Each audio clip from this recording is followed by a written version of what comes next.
Hi everyone, in today's video I'm going to show you how I created this hotfix rhinestone and heat transfer vinyl design. This is a cutting file that's available in my Apple Lover 53 cutting file shop, and it's in two options, two separate cutting files. The first one has the word sparkle completely filled like I'm using here, and the other option is that the sparkle is just an outline. So if you're new to rhinestoning and you don't feel confident to do a design that's completely covered in rhinestones, then you've got the outline option. It will look just as nice. You can't tell how beautiful this is and sparkly on the camera. It's just not coming through because of the big lights, the big ring lights that I've got on. But as I say, it is a cutting file that's available. I also sell the rhinestones here on my Apple Lover 53 website. And I also sell the cutting media, so the black flock cutting media and the heat transfer tape. I sell this as a kit. So you can buy everything. You can buy all your rhinestone designs from my website and you can make your own. In the last video I showed you one that was on a pink t-shirt which was a heart and it had a paw print. And then this one I've decided to show you how, it looks if you fill your words in. But outlines look just as good as fills, so it's just personal preference. And there are lots of rhinestone cutting files available now, as I say, here on my Apple Lover 53 website. So if you want to know how I made this, keep watching. Okay, so I'm going to start with cutting the vinyl, and then while the vinyl's cutting, I can be preparing the t-shirt, and then I'll do the rhinestones. So this is heat transfer vinyl. I've used it before. It's from HTV RON. There's a link to it in my Amazon favourites. So if you go to my website, which is here on the screen, you'll see a tab at the top that says Amazon favourites. And if you look, I think it's in the craft products, you'll find this. So because it's heat transfer vinyl, shiny side down onto my mat, I'm going to burnish it down and I'm going to hold it in place with some tape, just for a bit of extra security, because I find that vinyl tends to want to maybe lift. I don't like using tape because I don't like the thought that it might come off in the machine, but I'm just going to burnish it down with the back of my spatula. I think I need to get a brayer. Should hopefully do. So I'm going to load this into the ScanNCut machine and I'm going to retrieve the file and show you what I'm making. So I'm going to load. I'm going to go to retrieve data because I sent the file over from Canvas Workspace. And here's my file. Now it says sparkle like you mean it. Now sparkle is going to be cut in rhinestones, and that's going to be a solid fill of rhinestones with SS10 stones, and I've already reversed the like you mean it for cutting in heat transfer vinyl. So when you get this file from my website, this is how it will come for you. So I'm going to go to edit, and it's in two separate sections so that you can cut the rhinestones separate from the vinyl. So the first thing I'm going to do, I'm just going to say, okay, I'm going to save it into the machine, and that's saved into the machine. Now I can go to edit and I can choose sparkle and hit delete and send that to the bin. Now I'm going to say, okay, do my background scan and scan my piece of vinyl that's on this mat. So I can see where the vinyl is and I can see the washi tape. So I'm going to just put the word up towards the top left of this piece of vinyl that's on my mat, and I'm going to set that off cutting, and while that's cutting I'm going to prepare my t-shirt. So I'm going to say okay, select cut, and then before I press cut I'm going to go into the wrench and I'm going to scroll down a page and I'm going to turn half cut on, because like I say, this is vinyl and we don't want to cut through that shiny plastic sheet that's on the front, because that's the heat transfer vinyl sheet that you will use to iron this onto whatever you're putting it onto. So I've got half cut on, I'm going to say okay, and I'm going to press start. It says it's going to take 2 minutes. It probably won't take that long. So while that's cutting, I'm just going to bring my Cricut Easy Press heat mat in. I've got my t-shirt here, just a plain black t-shirt. I'm going to fold it in half, put the underarm seams together and the bottom together. Now obviously I can't get all this in under the camera, but I just want to make sure that this section from the neck down you can see and it's not creased. So the first thing I'm going to do is I'm just going to press. Now that does two things. It's going to kind of take away any moisture or anything that may be in the shirt, but it's also going to give me a centre line for when I come to lay down my design. So I'm just giving it a few seconds. I'm not ironing the full shirt. It plays havoc with my camera. So when I open it up now, you'll see I've got a nice centre line crease. So the other thing I'm going to do, while I've just got that like so, is get my lint roller. There you go, that's better. You can see the crease now. Now it says the vinyl's finished cutting, so that literally was only a very short time. So I'm just going to peel this paper off my lint roller. That's just my easy press that you can hear. And I'm just going to give this a quick lint roll. Okay, so that's my t-shirt with my centre line ironed in, ready for the design. As I say, the Easy Press does two things. It takes any moisture out that might be in the fabric and it's given me the centre line, so I can put this on one side for a few minutes. I'm just going to turn my heat press off. I'm going to remove the washi tape. In fact, I'll remove the whole lot because I can get the rhinestone design cut in. So I'll just peel all the washi tape off. I'm not sure if you're going to be able to see this, but I can see the design. So I'm going to just trim away some of the excess just to make it easier for myself. And then I can start to weed that in a minute, but I'm going to put the flock on here now. So just go back to the ScanNCut. I'm going to hit the home button, say yes, it's okay to delete all patterns. I'm going to go retrieve data, this time from the machine because I saved the design in the machine. It will always be on the last page, the last thing you saved. So I'm going to jump to the last page. There's my word. I'm going to say OK. I'm going to go into edit. I'm going to use the arrow to jump to the word I've already cut and send that to the bin.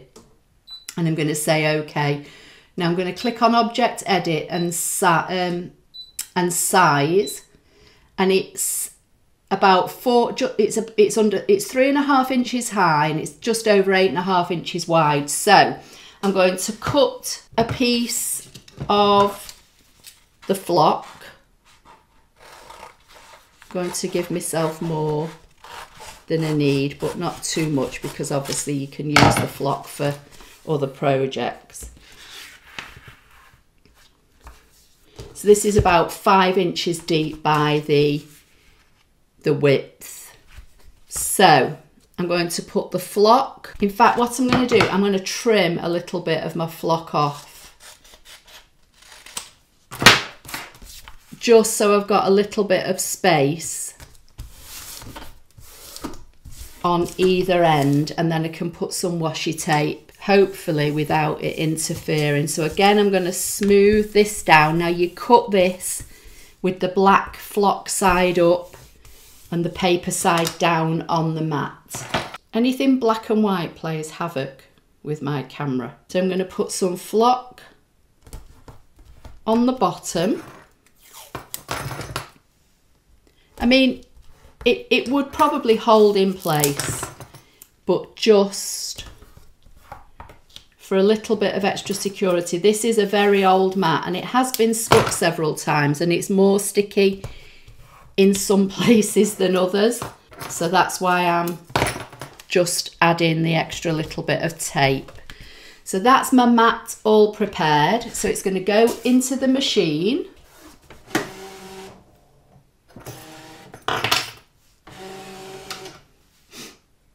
And again, I'm going to say okay, okay, okay, and do a background scan and start. So I'm going to go into the wrench and I'm going to make the background lighter so that I can see the design better. And there's my design and it's all grouped. So now I'm just going to send this to cut. But I have found with rhinestone flock, it's not very thick, but you do sometimes get a better cut if you cut it twice. So I'm just going to send this to cut. And then when it's finished, I'm going to just leave the mat as it is. I'm not going to unload it. And I'm just going to hit the cut button a second time. So I'm going to press OK, select, cut. I'm going to leave it on half cut because again, we don't want to cut through the backing on this. And it says half cuts on. You can see that from the vinyl.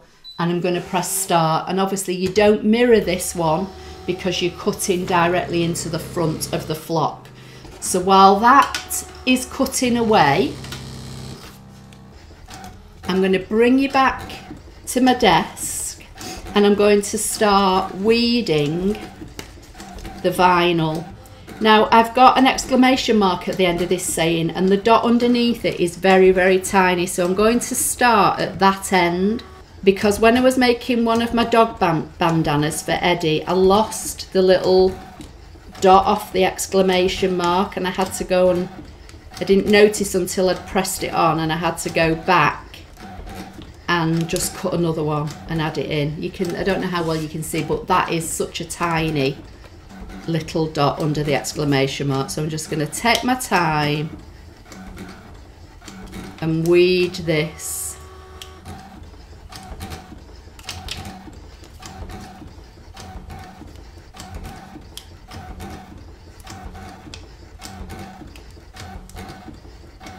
Now again, this is a cutting file that's available in my ScanNCut cutting file shop.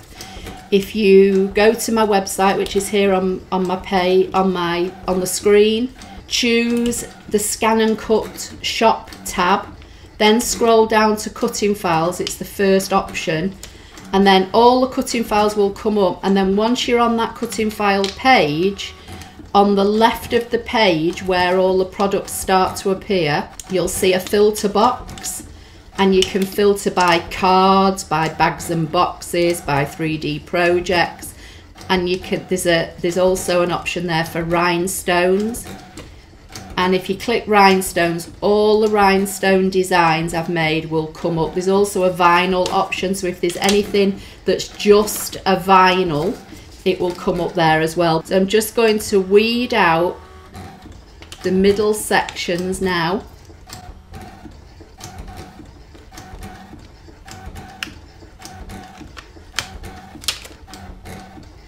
And I appear to have got all the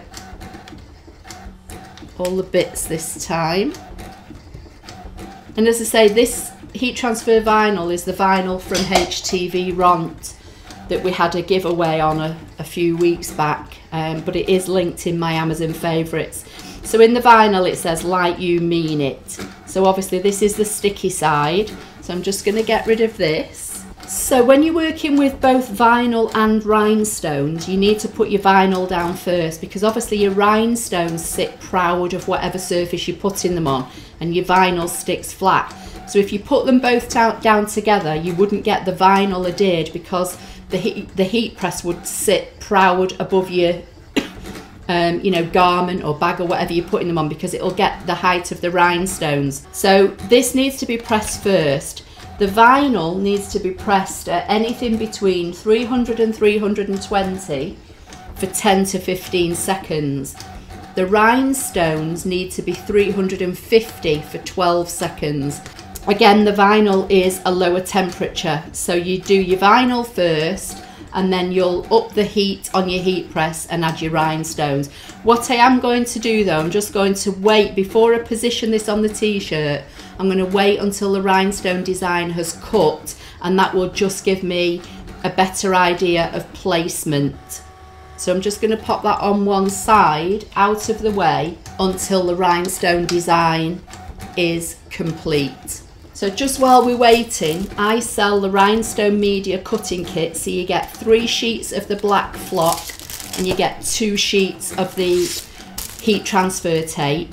These are 12 inches by about 12.6, but I think on the paperwork I've just put 12 by 12. So you've got plenty of flock and you've got plenty of transfer tape, because the transfer tape you can use over and over and over again.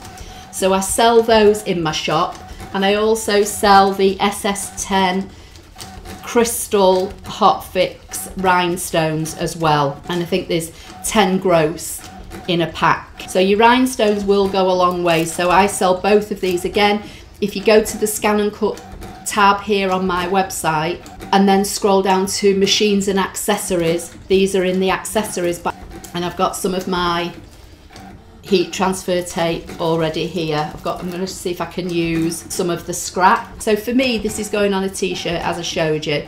So we've got the t-shirt prepped with the moisture taken out of it and a centre line pressed into it. I've got the heat transfer vinyl design cut, and I'm just waiting for the rhinestone now. Okay, so that's finished. I'm going to unload this mat and just bring it back to the other camera. Okay, so I'm going to remove all the washi tape.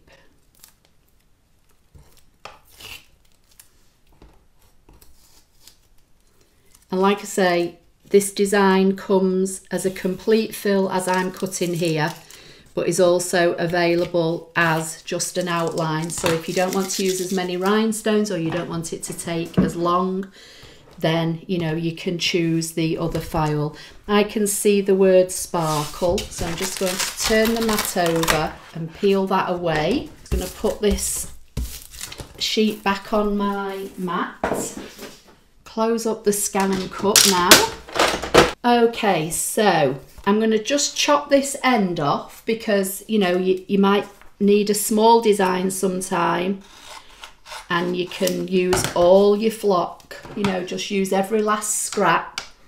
And again, what I'm going to do, I'm going to pick a corner and try and just peel a corner away from the paper, and then you can peel it gently, or I just peel it in one go like so.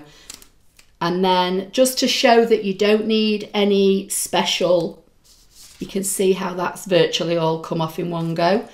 You don't need the Brother Rhinestone kit. You just buy my rhinestone flock and the transfer sheet, and you can make your own designs using my cutting files.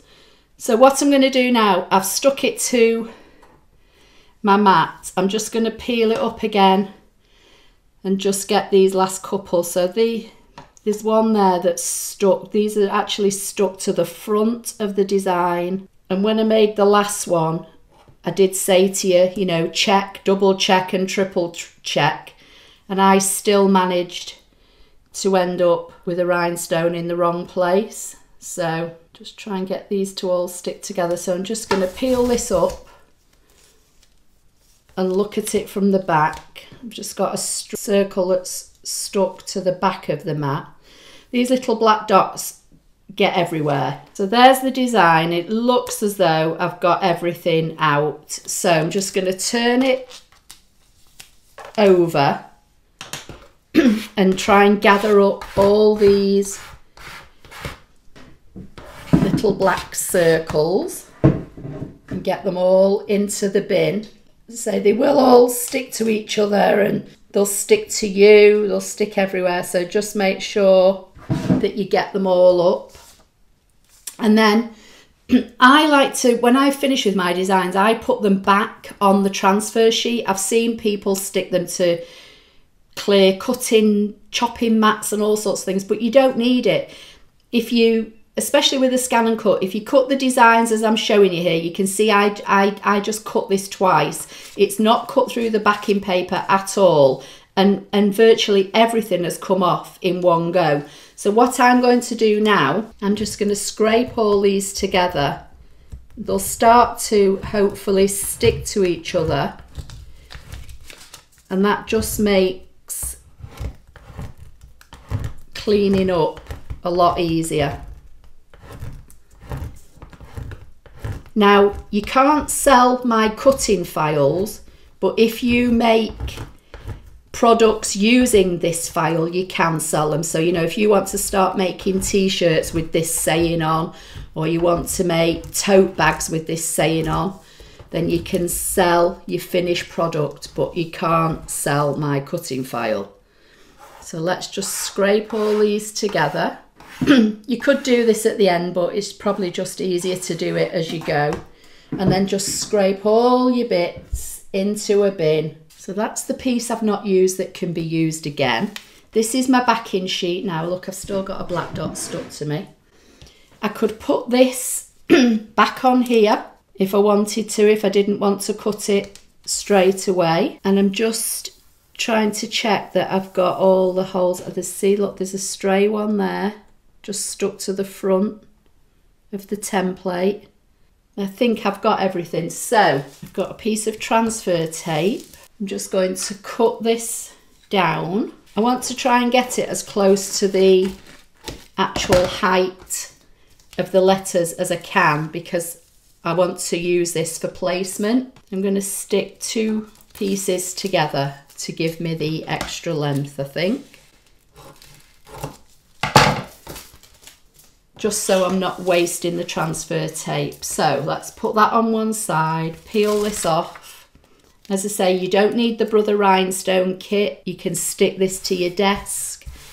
I'm sticking it to my mat. As you can see, all of the holes are all cut out nicely. I'm going to bring in my SS10 stones. I'm going to bring in one of my little paint edge brushes, and I'm just going to start to put these into the design. Again, these are just paint edge brushes. You can pick these up in your local, you know, DIY store. Again, they are listed in my Amazon favorites, though, if you want to get them online. So like I say, you don't really, you know, need the rhinestone kit. I've got the flock for you now, and the transfer paper. I've got the rhinestones for you. I've only got clear at the moment in the SS10 size, but if you want more colours, let me know, because I am thinking about trying to stock some other colours, and I probably will also be stocking maybe SS6 rhinestones, which are slightly smaller. And you know, there's a time and a place. The most popular sizes are the SS10s and the SS6, and the SS6s you can just sometimes get a better design if you use a smaller stone. I mean, there's virtually not a lot of difference in the size, but it's surprising what difference it can make when you're designing a template. So I'm just going to keep brushing these in. This odd one there doesn't want to go in, but I can place that by hand. Just kind of want to do circular motions.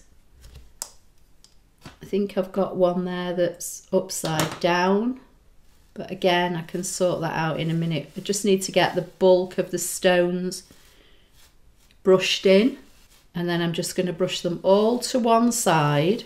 And then I have a little embossing tray. Well, it is a rhinestone tray. It came with the very first rhinestone kit I ever bought, which was for the puzzles machine. But I use it as an embossing tray now for when I'm heat embossing. Stampin' Up selling an essentials embossing kit, and there's a tray in that which is virtually exactly the same. I'm not sure if it's the same size, but it's the same style of tray. And then what I do with these is I will dump these into my tray.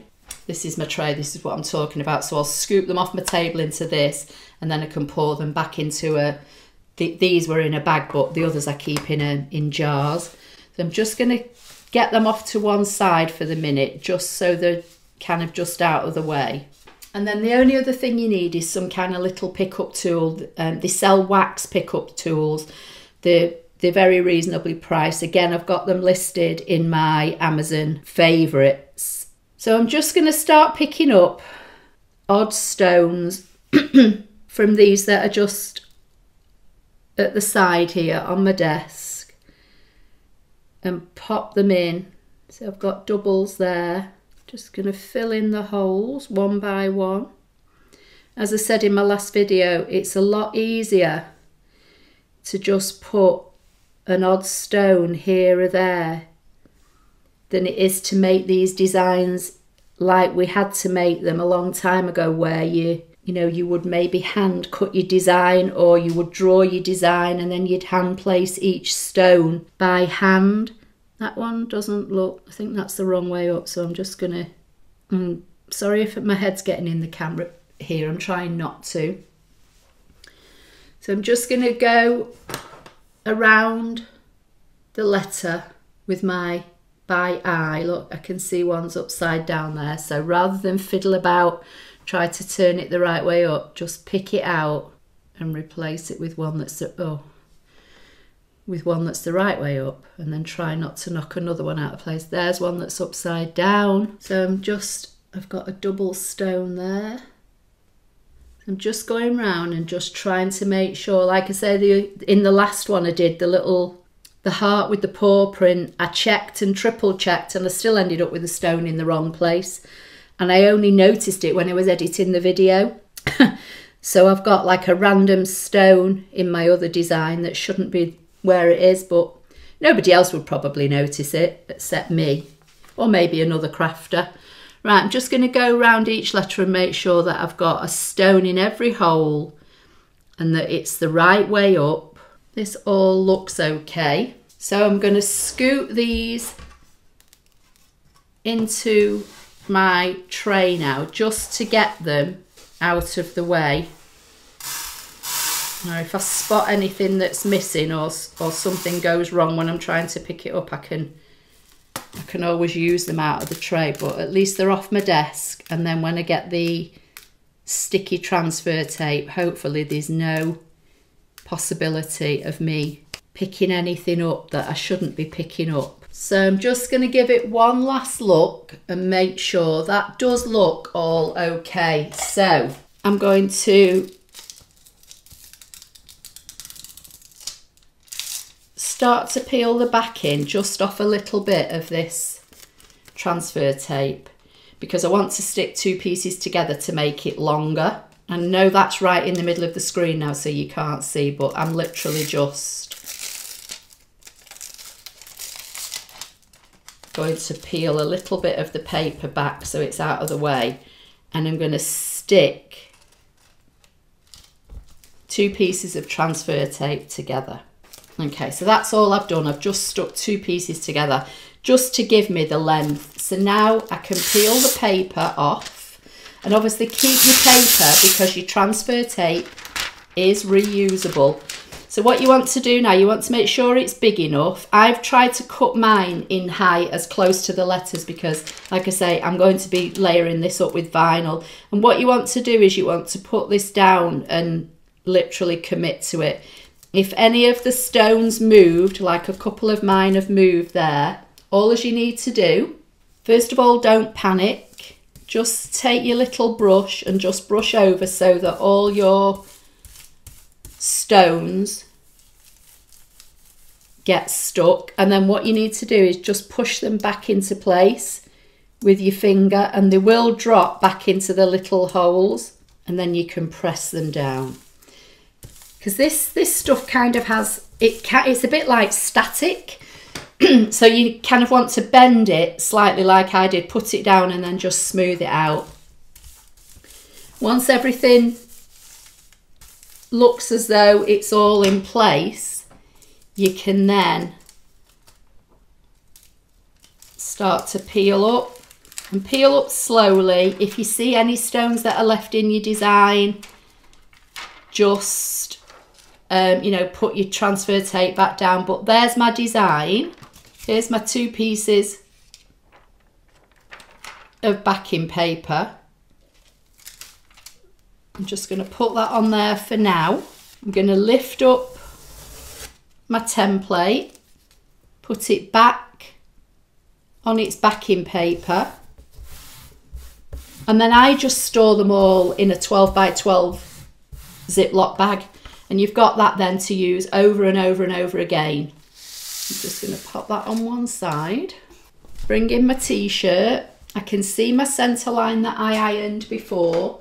I want the top of the design to be about 3 inches down from the neck, which is about there. So I'm going to bring in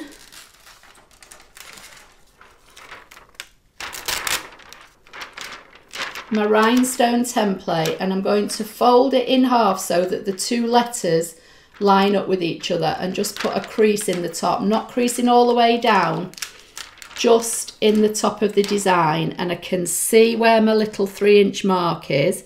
I can see where the middle of my design is.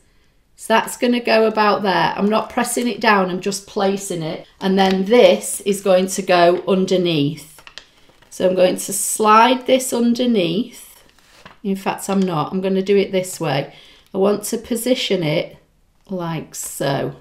So I'm going to slide this one out. So my letters are about 3.5 inches high and I want to come down about 3 inches. So I'm going to position this like so, and I'm going to heat press this first. Now again, you don't need to use parchment paper or baking paper or anything like that, but I just do like to put something over to protect it. I'm going to put my heat press on at 320 for 15 seconds, and then I'm going to press this first. Just going to hold it up to see if it looks straight, and it does. So I've just got to wait for my heat press now to heat up. Okay, so my heat press is ready. I can't get the whole of the heat press to cover all of the words, so I'm just going to do the press in 2 sections. So now I can move it over this way and do this half. And this HTV RON heat transfer vinyl is, or a cool peel I should say, it says allow it to cool for 45 seconds. So I would say that is a cool peel. So I'm going to put that on one side to cool down, and then I'll be back to do the rhinestones. Okay, so this is completely cold now, so I can peel it away.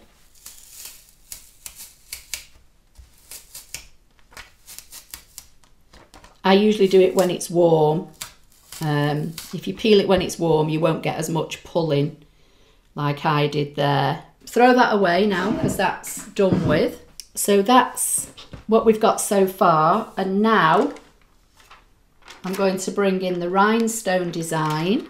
I can still see my centre mark, I can still see my little line I put there, which is about 3 inches down, and then I want to position this like so. Now you can heat directly on top of this plastic sheet, but because I've got the vinyl there as well, I am going to use my parchment paper, and your rhinestones need 350 degrees for 12 seconds. So I've put my heat press on and I've took the temperature up. Again, I'm going to do it in 2 halves because it doesn't fit across the whole word.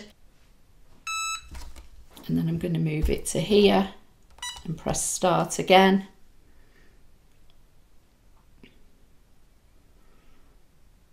And I'm just giving it some firm pressure.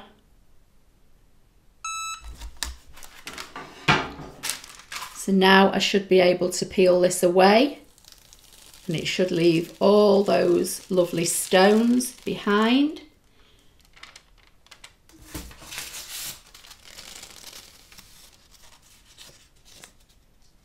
And like I say, your transfer tape can be used again. So I'm just going to put it back on its paper, and that can be used again.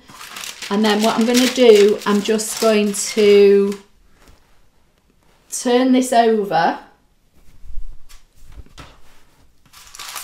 I'm still going to use the paper, even though I don't really need to. And I'm just going to give it another few seconds of heat just from the back.